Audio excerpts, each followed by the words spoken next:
People who come to Cégep Saint-Félicien enrolled in the program of Techniques Miniatura are tested 1.5 years of sustainable development.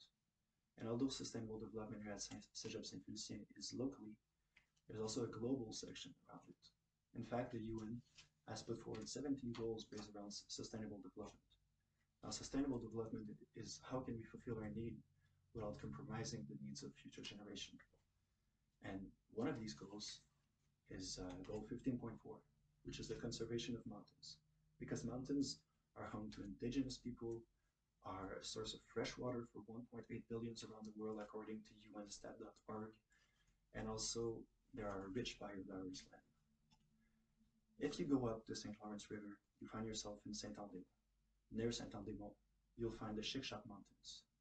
Chic-Choc Mountains are a mountain chain that holds the second highest peak in Quebec, the Jacques-Cartier mountain, which is 1,270 meters high, and it is also home to the woodland caribou.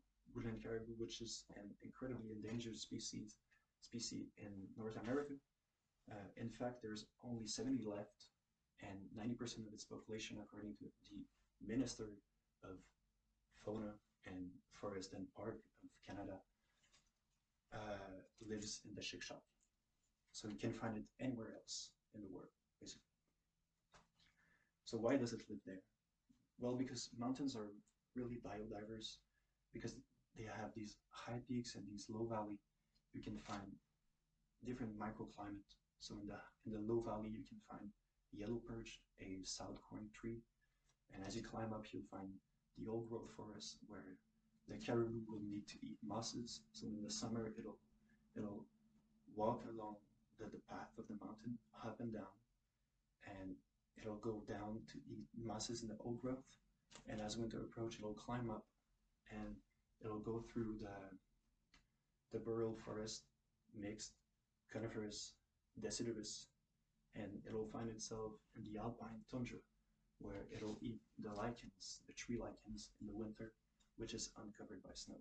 So it's such an endangered species that in the months of November and October, we close the mountains to any tourism, any kind of activity, because it's the rooting season, and following that is the gestating season, which lasts for 7 to 8 months, in which it'll gestate and basically spawn a fawn.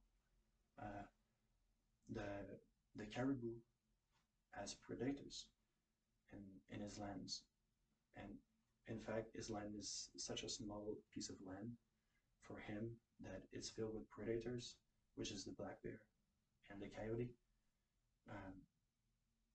and also us, because our own anthropic involvement can degrade its lands.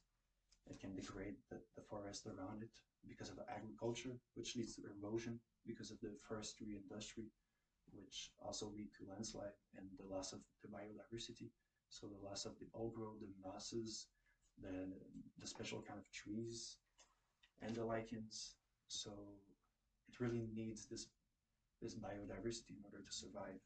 And I think that the caribou, the woodland caribou, is an exceptional example of how can we work with nature, because it travels so much. It'll disperse pollen, it'll fertilize the soil, it'll do all these great things for us to benefit from the mountain. So it is a great example of how can we manage forests and the conservation of forests in order to benefit from it in a sustainable, durable development way.